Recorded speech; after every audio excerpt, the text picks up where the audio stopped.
Halo semua, perkenalkan nama saya Citra Karisma dari Kampus Akademik Yudhoyono Konawe. Pada kali ini, saya akan membuat video yang berjudul Pap Smear. Apa sih yang akan kita bahas tentang Pap Smear? Yaitu, kita akan membahas tentang apa sih yang dimaksud dengan Pap Smear, kemudian apa tujuan dilakukan Pap Smear, bagaimana komplikasinya, dan bagaimana prosedur Pap Smear itu. Buat kalian yang penasaran dengan apa itu Pap Smear, mohon disimak ya video ini. Pap smear adalah prosedur untuk mendeteksi kanker leher rahim atau serviks pada wanita. Pap smear juga dapat menemukan sel-sel abnormal atau sel prakanker di leher rahim yang dapat berkembang menjadi kanker. Pap smear dilakukan dengan mengambil sampel sel di serviks. Setelah itu, sampel sel tadi akan diteliti di laboratorium agar diketahui apakah di dalam sampel tersebut terdapat sel prakanker atau sel kanker. Pap smear juga bisa digunakan untuk mendeteksi infeksi atau peradangan pada serviks. Dengan menjalani pap smear atau pap test secara rutin, kondisi leher rahim dapat dipantau dan kanker serviks dapat terdeteksi secara dini. Dokter juga dapat memperkirakan apakah ada risiko terjadinya kanker melalui hasil pemeriksaan pap smear. Pap smear bertujuan untuk mendeteksi kanker leher rahim atau kanker serviks sejak dini. Pemeriksaan ini dianjurkan dilakukan setiap 3 tahun sekali pada wanita usia 21 tahun ke atas.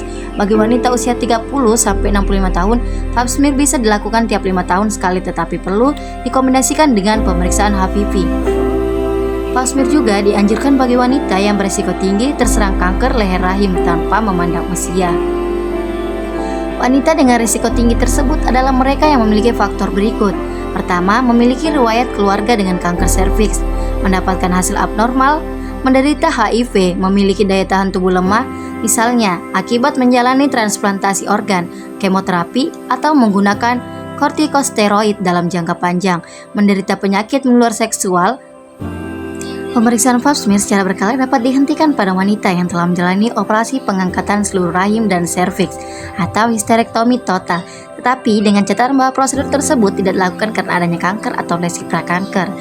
Jika histerektomi total dilakukan karena kanker atau prakanker, pap smear harus tetap dijalani secara rutin. Pap smear rutin juga dapat dihentikan pada wanita usia 65 tahun ke atas yang 3 kali. Pap smear sebaiknya tidak dilakukan pada saat menstruasi karena hasilnya bisa jadi kurang akurat. Jika ingin melakukan pap smear, disarankan untuk menunggu setidaknya 5 hari setelah menstruasi selesai. Pap smear juga sebaiknya tidak dilakukan pada usia kehamilan 25 minggu ke atas karena bisa menimbulkan nyeri hebat saat pemeriksaan. Sebaiknya tunggu sampai 12 minggu setelah melahirkan jika ingin menjalani pap smear. Selama 2 hari sebelum prosedur pap smear, dokter akan menyarankan pasien untuk tidak melakukan beberapa hal berikut, yaitu berhubungan seks, membersihkan bagian dalam vagina atau dancing dengan air cuka atau cairan lainnya, memasukkan apapun ke dalam vagina termasuk tampon, krim vagina atau obat-obatan untuk vagina. Berikut adalah prosedur pap smear. Yang pertama, pasien akan diminta untuk melepaskan pakaian bagian bawah. Setelah itu, dokter akan meminta pasien berbaring di meja dengan posisi lutut menekuk dan paha terbuka. Kedua, dokter akan memasukkan spekulum atau cocor bebek ke dalam vagina. Alat ini berfungsi untuk membuka dinding vagina sehingga bagian leher rahim dapat terlihat. Pada proses ini, pasien mungkin akan merasa tidak nyaman. Ketiga, dokter akan mengambil sampel jaringan di leher rahim menggunakan spatula, sikat halus khusus, atau keduanya. Setelah selesai, dokter akan menyimpan sampel tadi di dalam wadah khusus dan memeriksanya di laboratorium. Terkadang ketika melakukan prosedur ini, dokter akan menemukan benjolan kecil pada leher rahim yang bisa merupakan kista Naboti atau kista ini bukanlah kondisi yang berbahaya dan bukan kanker.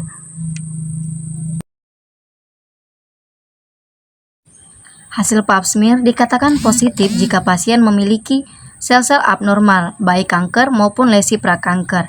Berapa jenis sel serviks abnormal tersebut yaitu sel squamosa antipikal, lesi squamosa intrarepitel, kanker sel squamosa, dan yang terakhir adenokarsinoma.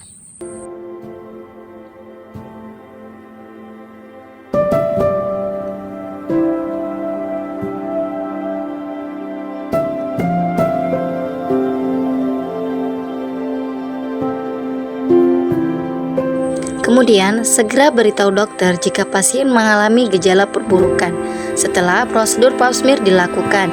Misalnya terjadi perdarahan hebat, keluar cairan berbau busuk dari vagina, demam atau menggigil, sakit perut yang tidak tertahankan. Pap smear adalah metode yang aman bagi wanita untuk mendeteksi kanker serviks. Pasien mungkin hanya merasa sedikit tidak nyaman saat prosedur dilakukan, tetapi hal tersebut merupakan sesuatu yang normal. Pada kasus yang jarang terjadi, pasien dapat mengalami perdarahan ringan atau infeksi. Apabila komplikasi tersebut terjadi, segera ke dokter untuk mendapatkan penanganan.